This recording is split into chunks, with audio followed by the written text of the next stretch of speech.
Ce n'est pas un exercice. Ce n'est pas la routine. C'est le premier mouvement d'un bras de fer qui pourrait redessiner la carte de l'Afrique.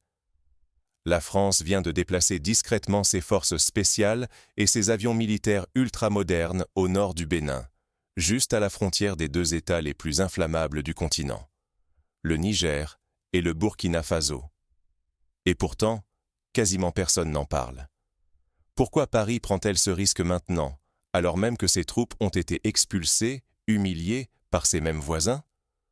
Pourquoi masser des soldats et des A400M tout près de gouvernements qui ont publiquement dit non à la France, aux États-Unis et à toute l'Alliance occidentale? Et surtout, pourquoi ce geste met-il toute la région sur les nerfs?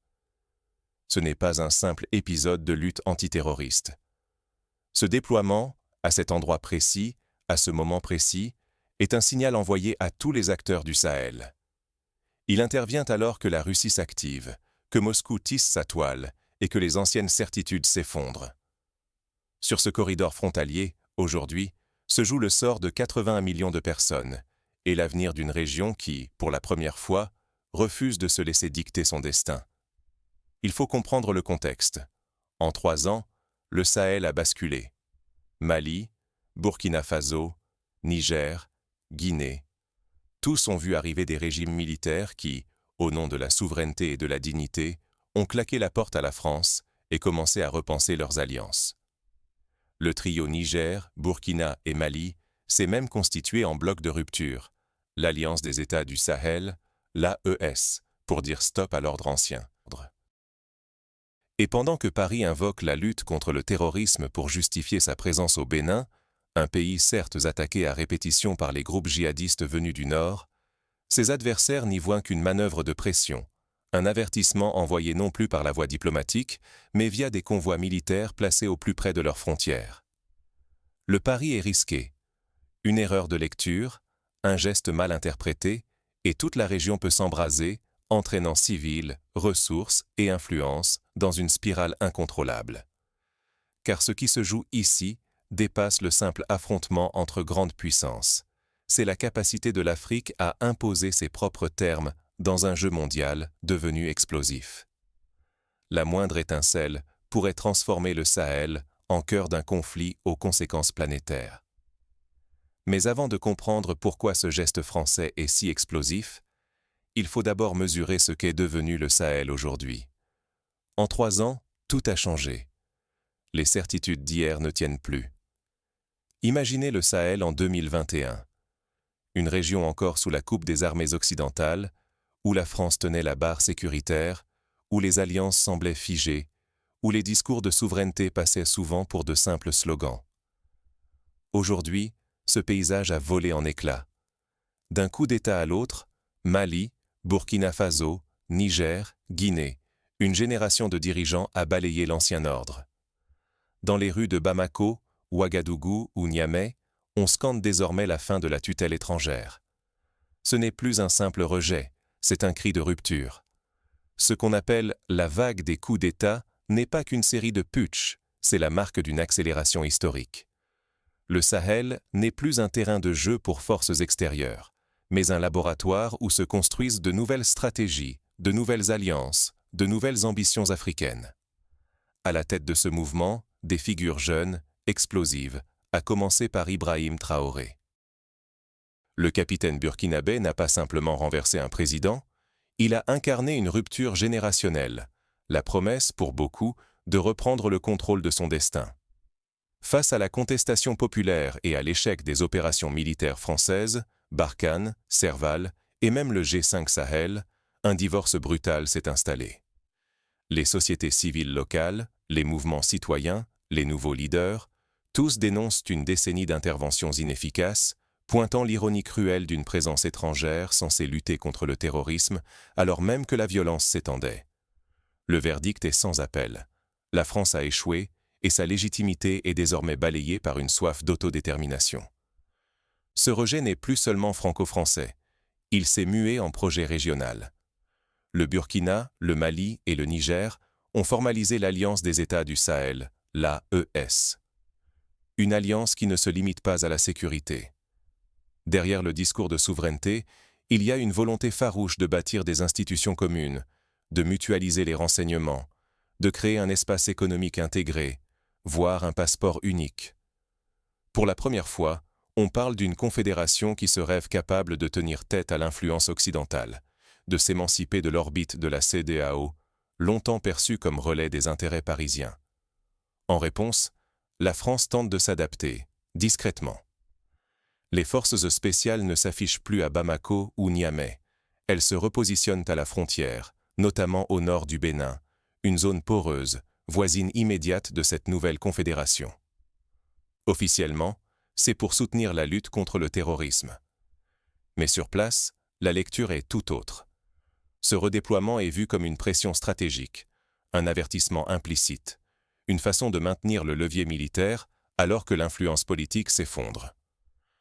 Dans ce climat électrique, le Sahel ne se tourne pas vers le vide. Les nouveaux leaders tendent la main à d'autres puissances. La Russie, la Chine, les BRICS deviennent des partenaires de substitution.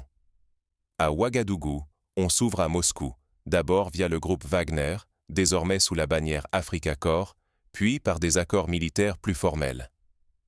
À Niamey, la rupture est consommée.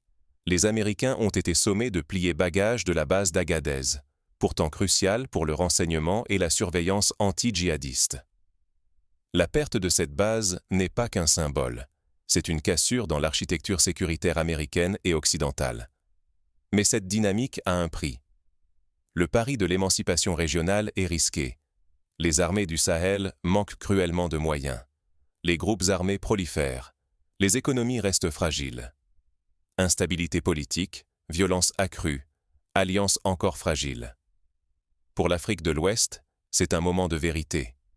Soit elle réussit à sortir du cycle de la dépendance, soit elle s'enfonce dans une instabilité inédite, avec des conséquences catastrophiques pour des millions de civils. Pour Paris, ce n'est pas qu'une question d'influence perdue. Le terrain même du Sahel s'est transformé en champ de mine. Ce que Paris nomme « lutte antiterroriste », ses adversaires y voient un acte d'agression, un geste de défiance qui met à nu l'échec du vieux paradigme sécuritaire français. Car soyons clairs, la France justifie le déploiement de ses forces spéciales et de son aviation militaire au nord du Bénin par la montée des groupes djihadistes. Mais du point de vue des États de l'AES, Mali, Burkina Faso, Niger et de larges pans des sociétés civiles sahéliennes, ce récit ne passe plus. On ne compte plus les opérations menées au nom de la sécurité. Serval, Barkhane, G5 Sahel. Autant d'initiatives qui, au final, n'ont pas empêché la progression du chaos ni la multiplication des attaques contre les civils. Pour Paris, venir soutenir le Bénin, considéré comme un partenaire démocratique relativement stable, répond sans doute à une logique de prévention. Empêcher que la contagion sécuritaire ne gagne la côte, éviter que Cotonou ne bascule sous la pression des groupes armés. Mais sur le terrain, la perception est tout autre. Ce redéploiement est vu comme une provocation, voire une menace d'ingérence. Une façon pour la France de maintenir une tête de pont militaire à la lisière du bloc AES, d'exercer une pression stratégique et surtout de rappeler son pouvoir de projection. Face à cette présence jugée intrusive, la réaction a été immédiate. Côté nigérien, c'est une mobilisation nationale. Expulsion des forces américaines de la base d'Agadez, un site pourtant central pour le renseignement et la surveillance dans tout le Sahel, dénonciation des accords militaires passés et communication musclée autour de la souveraineté retrouvée. La symbolique est forte. Le Niger, comme ses voisins, assume le coût diplomatique et économique d'une rupture totale avec l'Occident pour affirmer son autonomie stratégique. Mais derrière l'écume de l'affrontement, une contre-stratégie sahélienne s'affirme. Le vrai plan des États de l'AES n'est pas simplement de repousser les Français ou les Américains. Il s'agit d'abord de consolider le pouvoir en interne, renforcer le contrôle du territoire via les volontaires pour la défense de la patrie, VDP, intégrer des groupes armés locaux et, si besoin, s'appuyer sur des partenaires alternatifs comme les mercenaires du groupe Wagner, rebaptisés Africa Corps, pour les opérations de choc. En parallèle, la logique de coordination régionale prend forme. L'AES, née d'une alliance de circonstances entre gouvernements militaires, se structure. Discussion sur une force de défense commune, partage du renseignement, projet d'un passeport commun, voire d'un espace économique intégré. La route sera longue, les obstacles nombreux, manque de ressources, institutions fragiles et crise sécuritaire persistante dans chaque pays. Mais la volonté politique de bâtir une architecture régionale parallèle, à l'écart des schémas franco-occidentaux, est aujourd'hui incontestable. Côté alliances extérieures, le basculement est tout aussi net. Ouverture vers les BRICS, rapprochement stratégique avec Moscou, premiers signaux d'intérêt pour Pékin. Non pas pour remplacer une tutelle par une autre, mais pour exiger des partenariats d'un nouveau genre, sans conditionnalité, sans ingérence politique, sur la base d'intérêts définis par les Africains eux-mêmes.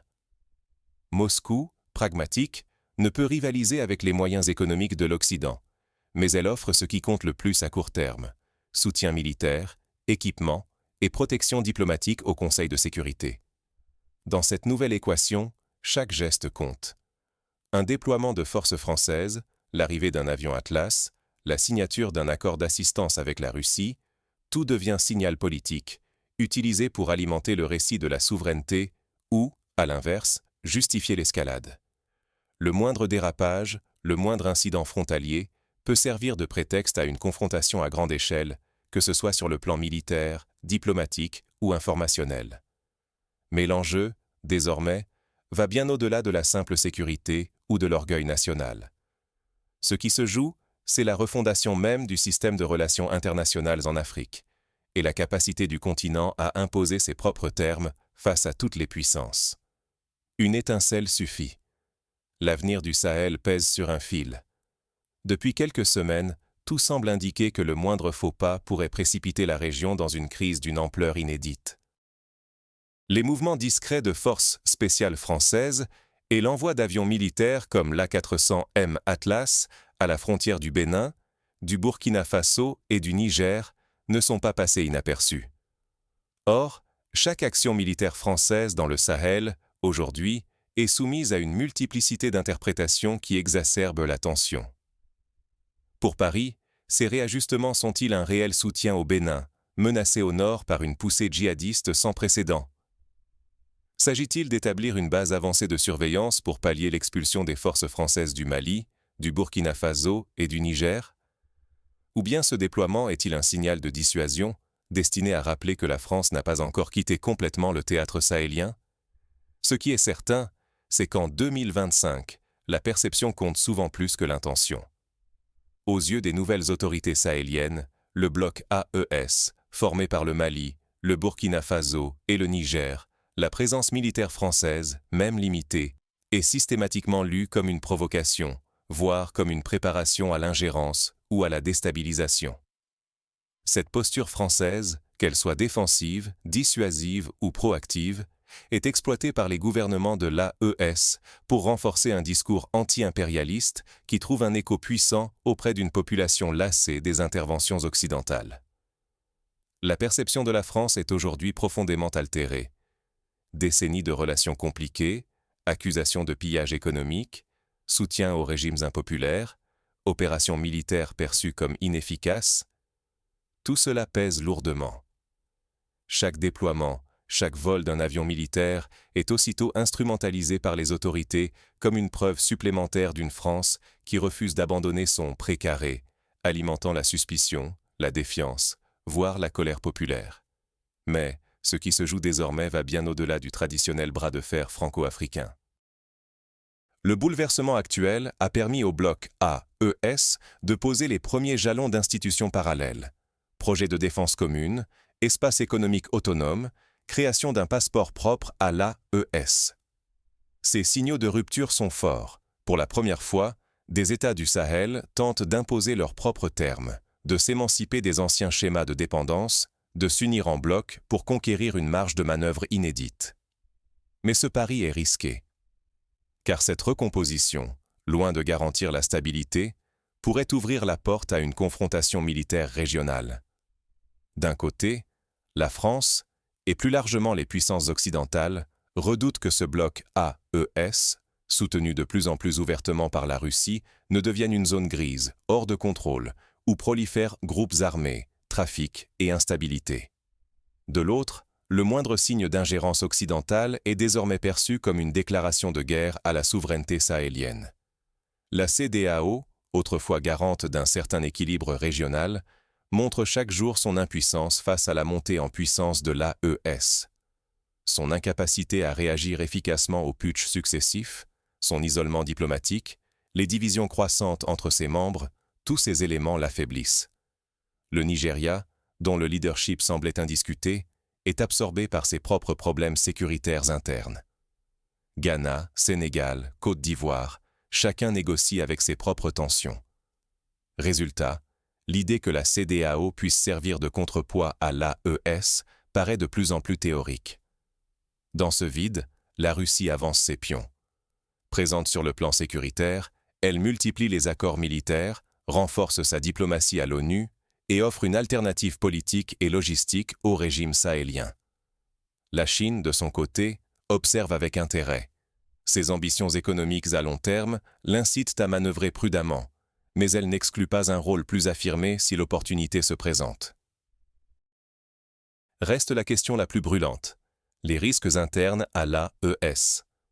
Car si l'Alliance affiche une unité de façade, les faiblesses structurelles demeurent. Les économies restent fragiles, les défis sociaux immenses, et la tentation pour certains au sein même du bloc de négocier avec des acteurs extérieurs n'a pas disparu. Toute déstabilisation, venue de l'extérieur ou attisée de l'intérieur, pourrait faire éclater ce front et ouvrir une nouvelle ère d'instabilité. Il ne faut pas non plus oublier la menace djihadiste, parfois reléguée au second plan des enjeux géopolitiques. Or, chaque retrait ou repositionnement de forces étrangères laisse des brèches que les groupes liés à Al-Qaïda ou à l'État islamique exploitent immédiatement. Et c'est sur les populations civiles que retombe la brutalité de cette reconfiguration régionale. Déplacements forcés, attaques de villages, insécurité alimentaire. Dans ce jeu d'ombres et de signaux contradictoires, chaque camp joue sa survie politique. Mais ce sont, in fine, les femmes, les enfants et les millions d'habitants du Sahel qui paient le prix le plus élevé. Une escalade, un mauvais calcul, une mauvaise interprétation. Et toute la région pourrait s'embraser, avec des conséquences qui dépasseraient largement les frontières du Sahel. Au milieu de ce chaos, une question demeure. Quelle voie pour le peuple sahélien? Quelle solution pour sortir du piège géopolitique qui se referme peu à peu sur la région? Le Sahel ne manque pas de partenaires, mais de solutions ancrées dans ses réalités. Et c'est peut-être la leçon la plus urgente à tirer de cette recomposition géopolitique. Les alliances extérieures, aussi spectaculaires soient-elles, n'ont jamais remplacé le besoin d'institutions régionales solides et de gouvernance adaptées aux défis locaux. On parle souvent des nouveaux parrains, Moscou, Pékin, parfois Ankara, qui viendraient combler le vide laissé par l'Occident. Mais croire que ces acteurs externes peuvent, à eux seuls, garantir sécurité et prospérité, c'est oublier que les failles du Sahel sont d'abord internes. Fragmentation politique, inégalités économiques, absence d'un État capable d'inclure et de protéger toutes ces populations. Ni la Russie, ni la Chine n'arrivent avec des solutions magiques. Leurs intérêts sont clairs. Accès aux ressources, influence stratégique et parfois posture face à l'Occident.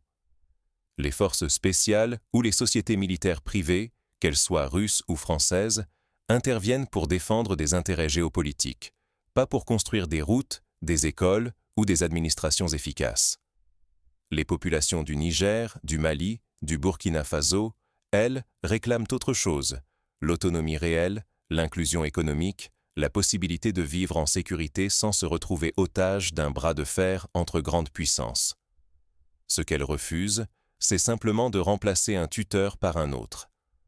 Regardons les conséquences immédiates de ce nouveau jeu d'alliance.